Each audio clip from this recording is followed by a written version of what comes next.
My question is, as I condole with the people who lost their families, as I condole with the mothers who lost their loved ones, as I condole and empathize with the people and the women and the young people who lost their businesses, were these people going to State House or were they going to State House girls?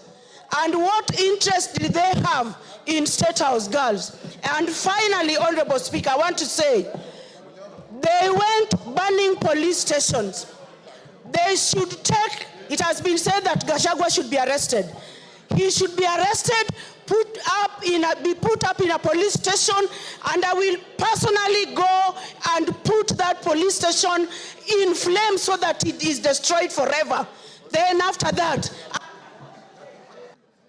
Yes, Kajwang TJ.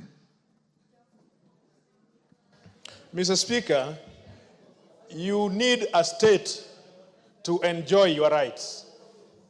Listen, everybody. You need a unified state to enjoy those rights.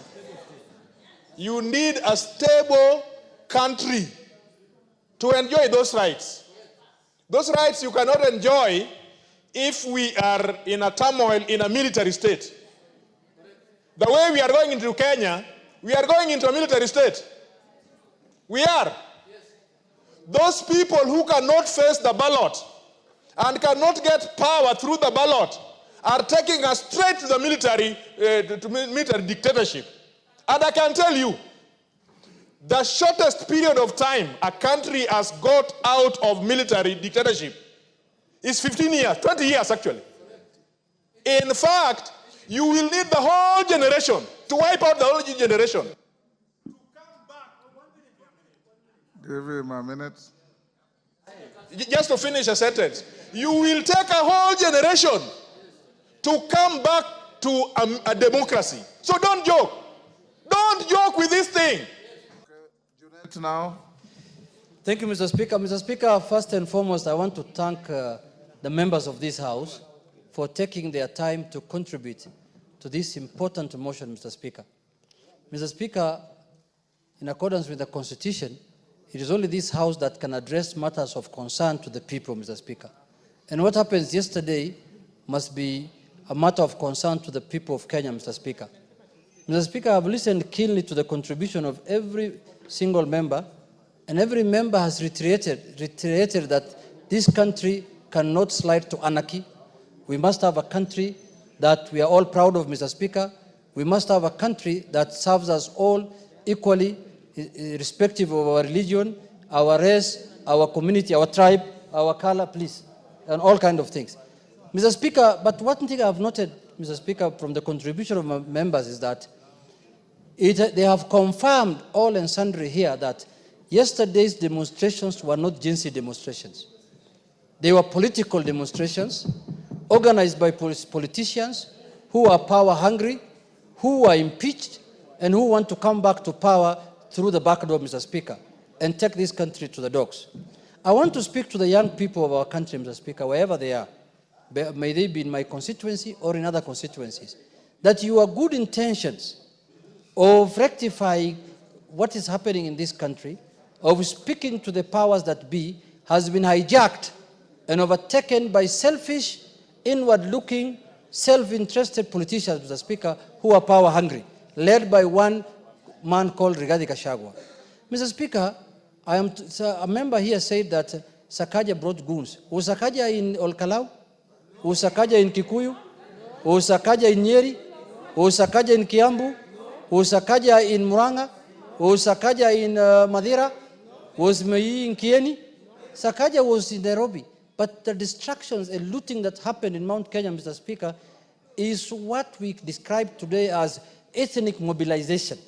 Someone has decided to mobilize his ethnicity, thinking that he can invade State House and take power through a coup. Power can only be gotten through the ballot, Mr. Speaker. You have to go and campaign, talk to the people, sell your policies, tell people what your manifesto is, and they will elect you, and then you can rule the country, Mr. Speaker. Any other shortcut to power, nobody will entertain it. No country, no country will allow that, and no citizen will allow that. Mr. Speaker, our country is a very beautiful country. The constitution that we enjoy in this country, Mr. Speaker, very little countries have, including developed countries in Western world, Mr. Speaker. The kind of constitution we have, the Bill of Rights, the kind of constitution we enjoy, no African country enjoys, Mr. Speaker. But there are people who are hell-bent to mutilate and discard that constitution, Mr. Speaker, for their own selfish. One of the things I've heard this afternoon, Mr. Speaker, that has shocked me, really, and sent shivers in my spine, Mr. Speaker, is when the leader of majority stood in his place in the House, Mr. Speaker, and said that their home was invaded for the sole purposes of killing his father, who is 105 years, and his mother, who is 85 years, Mr. Speaker, what have the parents of the majority leader got to do with the politics of this country? A man who has done everything he could do in this world. Mr. Speaker, he has even informed me privately here that one man had to be shot so that the thugs can run away, Mr. Speaker. And they have confirmed, I can say this on the floor of this House, that those thugs were organized and supervised by one man called Rigathi Gachagua, Mr. Speaker. What kind of inhumanity can that be, Mr. Speaker, that you want to attack the parents of a politician because you don't like that politician? You want to kill the parents of that politician. If that man can now think of killing the parents of the majority leader, Mr. Speaker, what do you think that man is going to do in 2027, Mr. Speaker? No wonder he said that 2027 will be a Christmas party. I mean 2007 will be a Christmas party, Mr. Speaker. The member of parliament from Odaya has just told me now, Mr. Speaker, that he has lost one of his constituents yesterday. He has lost a constituent. The member for Odaya, Mr. Speaker, here, a very close campaigner of his, Mr. Speaker. Mr. Speaker, why are we allowing this anarchy to perpetuate in this country? And now they are using the name of Gen Zs to cause anarchy, to cause mayhem, to maim women, to kill people, and to... Mr. Speaker, I asked when I was moving the motion, if you want to demonstrate nationally, you can demonstrate in every part of the country where you are. You don't have to transport people from Kiambu, from Murang'a, from Nyeri, from Laikipia, and bring them to Nairobi so that you demonstrate. What happens if the member of parliament for Narok East, yes, decides to bring his people, the Maasais from Narok, to Nairobi, and then Millie Odhiambo decides to bring Sobas from Soba, and then Wanyonyi brings people from Trans Nzoia, and everyone meets here in Nairobi. What kind of country are we going to have? So, Mr. Speaker, these are people, now I see them now walking around in the wards of Kenyatta Hospital today, saying that they are visiting young people that they brought to the streets so that they can be injured, they can be killed for no reason, Mr. Speaker.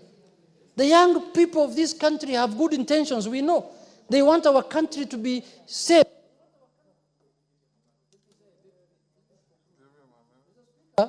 The young people of our country don't want what Gachagua is planning. They want a safe country, a country that they can be proud of when they get old, Mr. Speaker, and that is what we are going to do. All of us in this House were elected by Gen Zs. We never came here by ourselves. We were voted for by Gen Zs. We were voted for by women, by elderly, by every person. And we know what our constituents want. Mr. Speaker, with those few remarks, I beg to reply. I was here in the 11th Parliament, Mr. Speaker, and I'm aware we passed a law called Deputy President and other State Officers Retirement Benefits Act, Mr. Speaker. And Mr. Speaker, in that act, we are giving the retired Deputy President some salary and vehicles, retired Chief Justice, retired Speakers, Mr. Speaker. But we also said in that act, Mr. Speaker, that for as long as they are not engaged in political activities, Mr. Speaker, they will enjoy that pension, Mr. Speaker. Mr. Speaker, I want now to ask the executive to remove vehicles and salaries from former Vice President Kalonzo Musyoka, to remove vehicles and salaries, Mr. Speaker, from the retired Chief Justice, Mr. Speaker, because they are now engaged in anarchy, they are engaged in politics, Mr. Speaker. The law is there, Mr. Speaker. We only need to execute the law so that we make sure they enjoy the retirement or they play politics, Mr. Speaker. Thank you.